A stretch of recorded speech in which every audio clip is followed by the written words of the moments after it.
벨릭스가 이 도에 관한 것을 더 자세히 아는 고로 연기하여 이르되 천부장 루시아가 내려오거든 너희 일을 처결하리라 하고,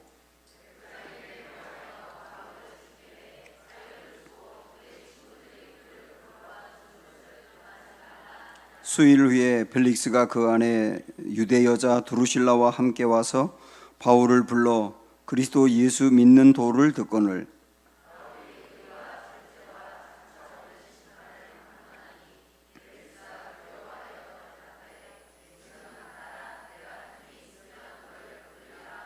동시에 또 바울에게서 돈을 받을까 바라는 거로 더 자주 불러 같이 이야기하더라.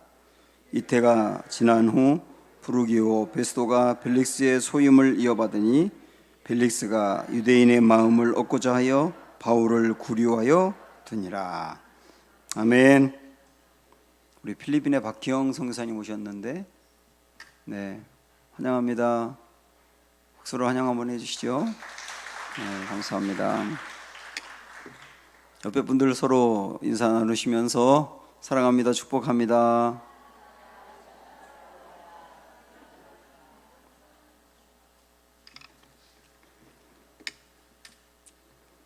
네, 미국의 그 한 TV에서 그 실화로 방영한 내용인데요.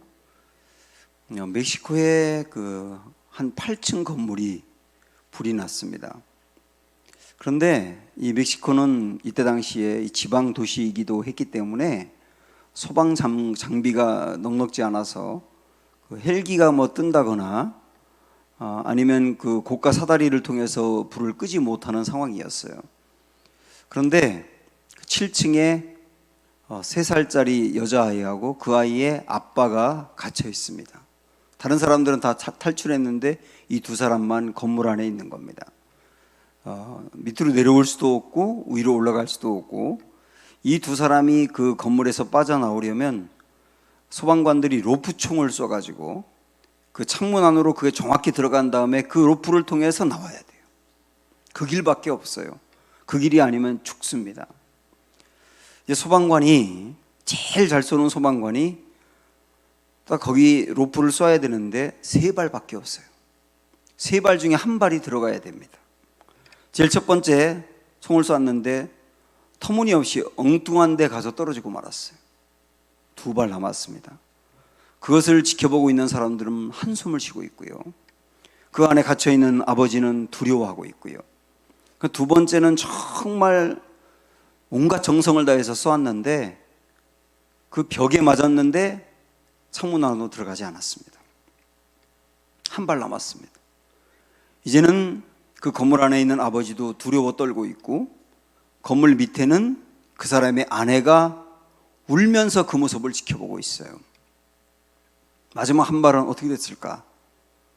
모든 사람들은 그 1발이 창문 속으로 쏙 들어가기를 정말 원했는데 창문에 틀을 딱 맞더니 떨어져 버린 거예요.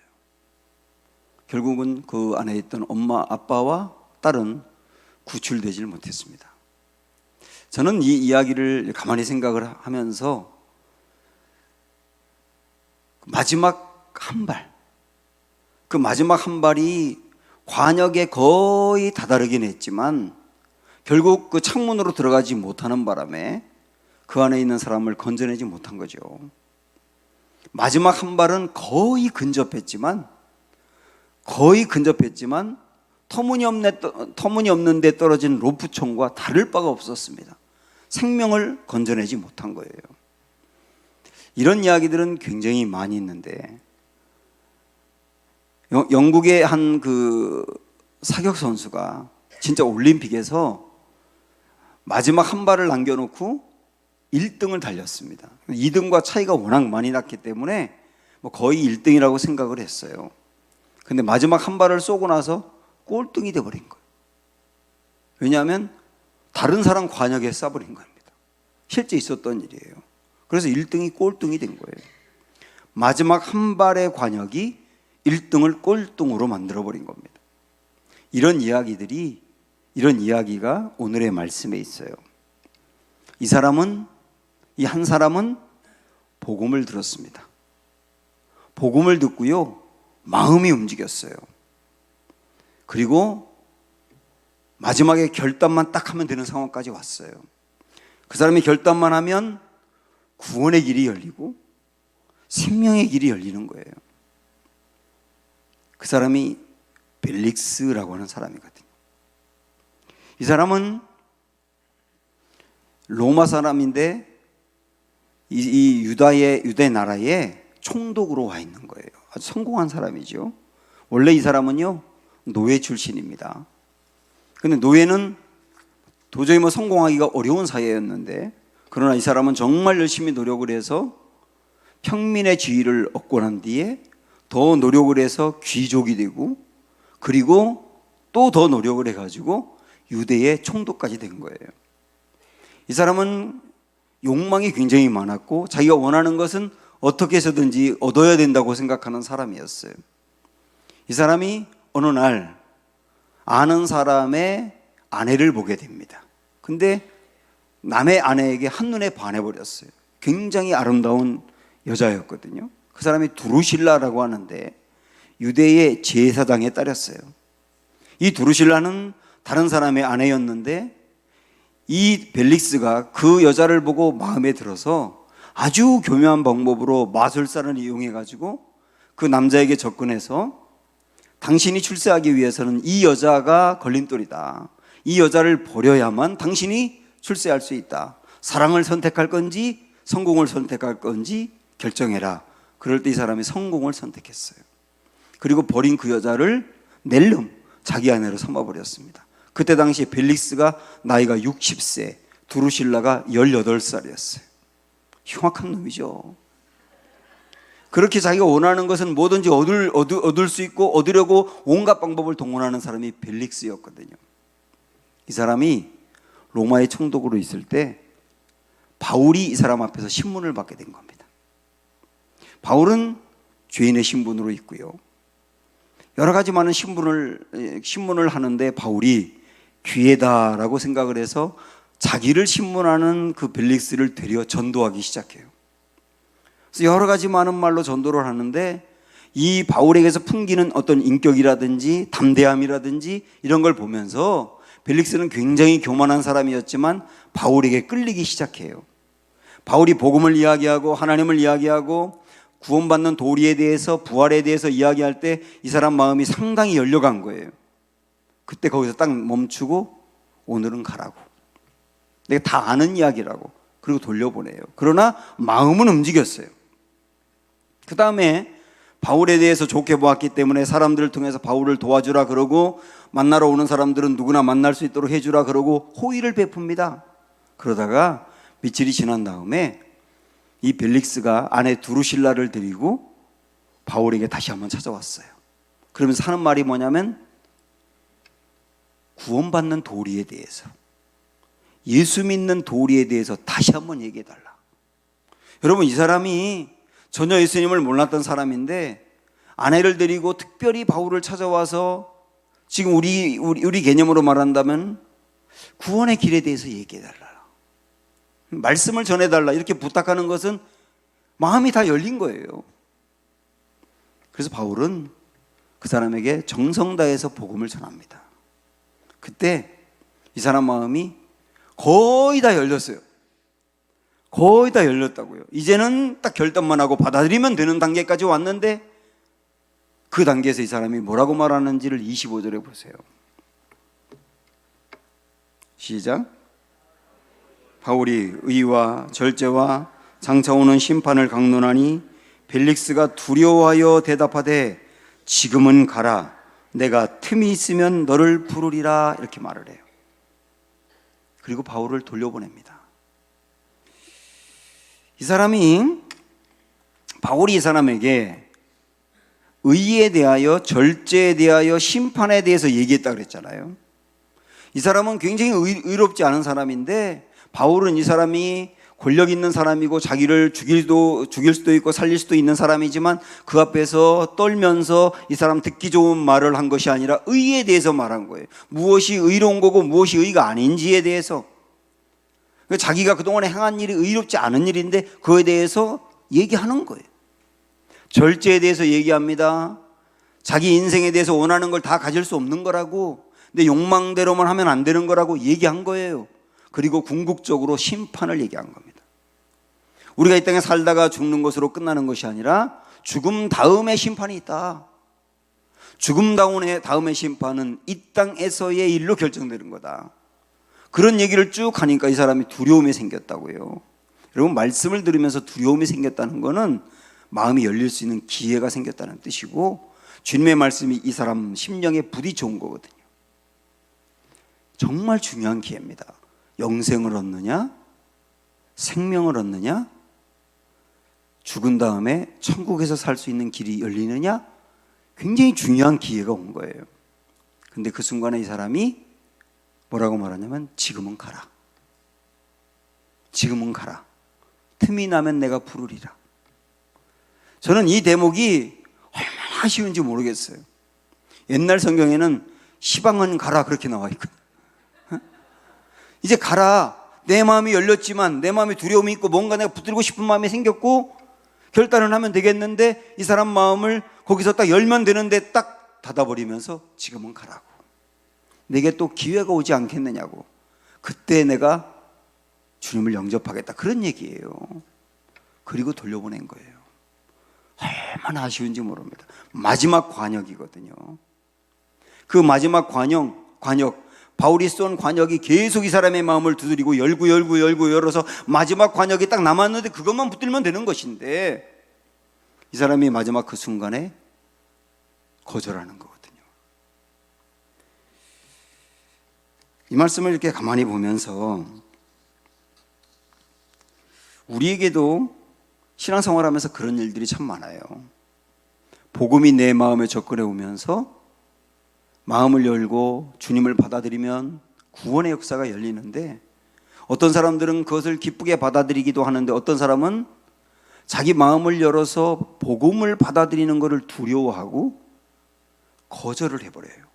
저도요, 이 복음을 전하면서 개인적으로라든지 이렇게 훈련을 할 때라든지 세례 교육을 할 때라든지 이렇게 구원에 대해서 쭉 말씀을 드리고 마지막 순간에 주님을 받아들이겠냐고, 지금까지 들은 얘기에 대해서 어떻게 생각하냐고 하면, 십자가에 대해서 내가 정말 그런 의미가 있는지 몰랐다고, 내가 죄인이라는 걸 받아들이고 내가 구원이 필요하다는 걸 압니다라고 얘기하는데, 그 마지막 순간에 주님이 당신을 구원하기를 원하니까 마음을 열고 받아들이면 된다 그러면 다음에요.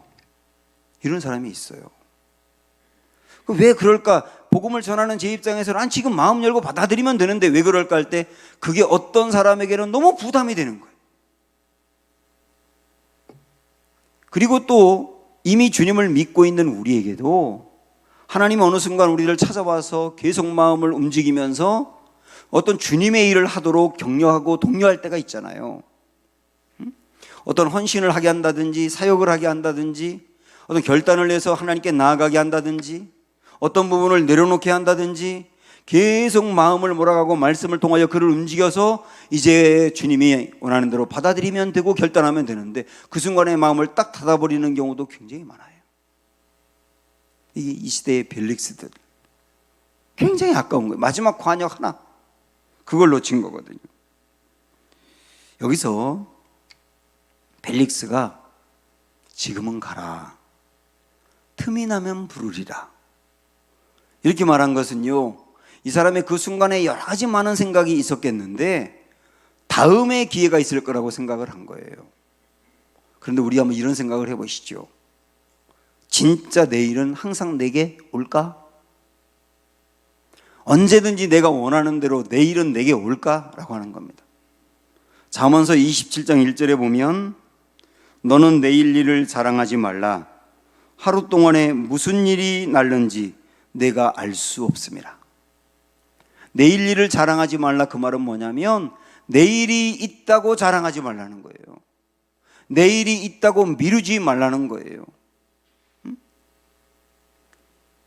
하루 동안에 무슨 일이 날는지 아무도 알 수 없다는 겁니다. 그래서 내일 하지 말고 주님이 말씀으로 나를 찾아오시고 내 마음을 두드릴 때 그 순간, 찾아온 그 순간이 결단해야 될 순간이고, 두드리는 그 순간이 열어야 될 순간이고, 그리고 그 순간이 받아들여야 될 순간이고 행동해야 될 순간인 거예요.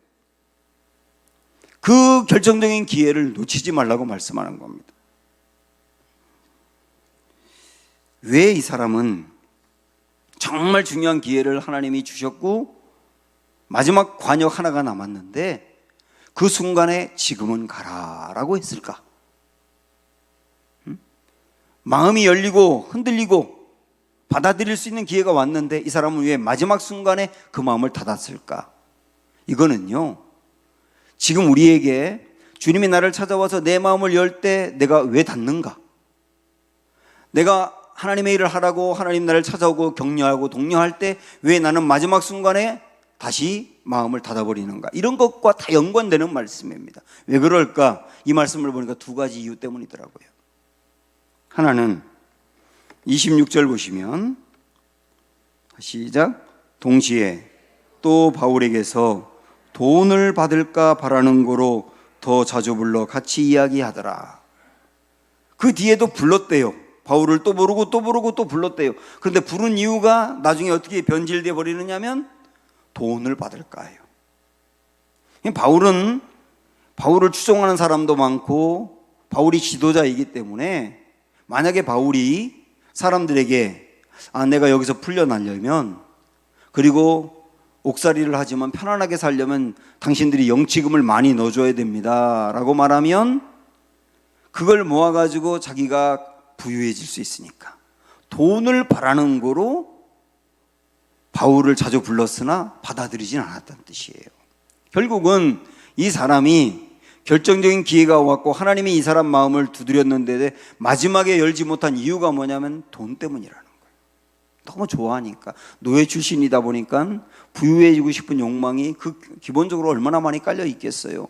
그러니까 그 돈이라고 하는 게 이 사람의 마음을 열지 못하게 한 거죠. 마치 부자 청년처럼. 그거에 대한 집착이 말이죠. 또 하나는 그 다음 말씀 보시면 27절. 자, 시작. 이태가 지난 후 보르기오 베스도가 벨릭스의 소임을 이어받으니 이렇게 나오죠. 그러니까 2년이 지나면서 벨릭스는 여기를 떠나게 됩니다. 베스도라는 사람이 총독이 되죠. 그런데 그 다음 나오는 말씀 보면 벨릭스가 유대인의 마음을 얻고자 하여 바울을 구류하여 두니라 이렇게 나옵니다. 그러니까 바울이 전하는 복음을 계속 2년 동안 받아들이지 못하고 끝내는 그곳을 떠나면서 기회를 잃어버리거든요. 그런데 그런 이유가 뭐라고 나오느냐면 유대인에게 마음을 얻고자 해서라요. 이때 당시에 유대인들은 소요를 많이 일으켰다고 합니다.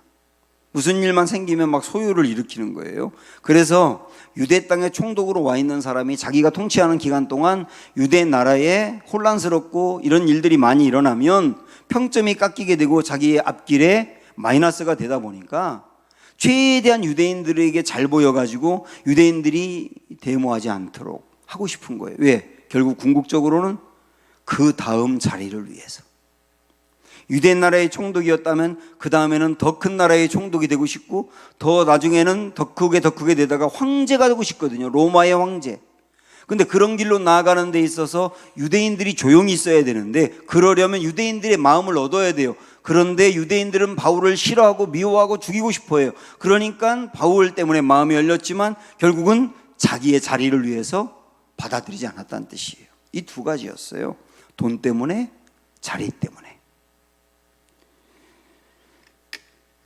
오늘 우리에게 이 말씀이 많이 부딪혀 옵니다. 내게도 마지막 관역 하나 그거 붙들고 딱 일어나면 되는데 그 순간에 내 마음을 닫아버리는 중요한 이유가 이 사람에게는 돈과 자리였는데 우리에게도 그런 게 있거든요.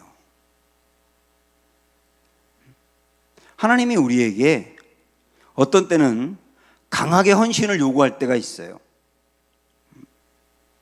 그리고 어떤 때는 완전히 모든 걸 내려놓고 주님만 바라보게 하실 때가 있고요. 주님이 그때마다 각 사람에게 필요한 대로 찾아오셔서 우리의 마음을 막 움직이고 이끌어갈 때가 있다니까요. 그때는 하나님이 선한 일을 계획하고 있는 겁니다. 그런데 그렇게 하나님이 내 마음에 다가오고 막 움직이려 할 때 내 마음을 닫아버리고 안 하겠다고 하는 데는 어떤 이유가 있느냐면 하나님에 대한 오해가 있어요.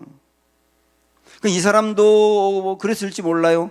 야, 이 바울이 전하는 대로 내가 받아들이면 앞으로 돈을 못 벌 거야. 그리고 내 자리를 잃어버릴지도 몰라. 그런 생각 하지 않았겠어요? 그러니까 마지막 순간에 마음 문을 열지 않고 닫은 것이죠. 그러니까 이 사람처럼 우리도 뭔가 헌신을 하고 하나님이 내가 요구하는 대로 순종하고 나아가고 마음으로 받아들이고 결단하고 내려놓을 거 내려놓으면 내게 상당한 피해가 올지 모른다는 생각을 갖고 있는 거예요.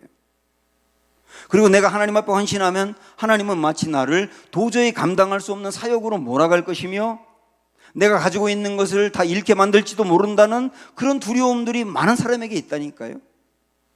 하나님에 대한 오해입니다. 하나님에 대한 오해. 여러분 보세요. 성경 창세기부터 요한계시록까지 하나님에게 어떤 사람에게 헌신을 요구하고 순종을 요구하고 강하게 뭔가를 말씀할 때 그 사람이 순종하고 나면 그 사람의 결과가 다 잃어버리고 다 빼앗겨버리고 망하고 차라리 순종 안 하는 게 나았어. 그런 결과가 나온 사람이 단 한 명이라도 있으면 얘기해 보세요. 하나님이 찾아와서 말씀하고 마음 열게 할 때는 반드시 선한 일을 위해서라니까요. 그래서 그 사람이 순종하고 나아가면 하나님이 그 사람을 통해서 일해서 좀 아름답고 귀한 결과가 나오게 돼 있지 않습니까? 그것 때문에 찾아온 것인데 우리 안에는 오해가 있다니까요. 하나님은 마치 우리를 억압하는 분처럼 힘든 일을 억지로 하게 해가지고 실망시키는 분처럼 뭔가 오해하고 왜곡되어 있는 하나님에 대한 상이 있단 말입니다. 여러분 그걸 내려놓으셔야 됩니다. 하나님은 선한 분이세요. 선한 일을 계획할 때 찾아오시는 분이세요. 그걸 우리를 통해서 이루고 싶어하는 분이세요. 그걸 마음을 열고 주님이 우리에게 손을 내밀 때 잡고 가기만 한다면 하나님의 역사가 일어난단 말입니다. 기회를 잃지 마십시오. 벨릭스 이 사람은 다음에 한번 보자 그랬는데 그 다음에 이 사람은 어떻게 됐을까? 이 사람에 대해서 요세푸스라고 하는 역사가가 기록한 것이 있습니다. 이 사람은요 2년이 지나서 이제 유대 총독 자리에서 물러나게 됐는데 이 사람이 저질렀던 비리가 황제에게 고발이 됩니다. 그래서 황제가 경노해가지고 이 사람을 사형시키라고 결정을 해버려요. 그러다가 나중에 마음이 바뀌어서 그래도 한 나라의 총독이었던 사람을 사형까지는 시키지 말자 그래서 결국 뭐로 보내느냐면 노예가 되게 합니다. 그래서 이 사람이 인생이 노예로 끝났어요. 노예로 시작한 사람이었고 입지전적인 인물이 되어서 총독까지 됐던 사람인데 노예로 끝났다고요. 이게 역사적인 기록이에요. 이 벨릭스의 역사를 보면서 주님이 찾아와서 두드렸을 때 그 마음을 열고 받아들였다고 한다면 이 사람의 인생은 또 얼마나 아름다웠을까 생각을 한다면 아쉽기도 한데 그걸 이 사람에게만 생각할 것이 아니라 우리에게도 찾아와서 손 내밀었을 때 우리가 잡았더라면 우리 인생이 얼마나 아름다웠을까라고 생각할 수도 있지 않습니까? 앞으로도 마찬가지겠고요. 그래서 주님이 우리를 부르시는 그 부름에 응하심으로 말미암아 하나님의 계획한 아름다운 역사 우리를 통해서 이루시는 은혜가 있기를 주님의 이름으로 축원합니다. 교회여 일어나라 함께 찬양하도록 하겠습니다.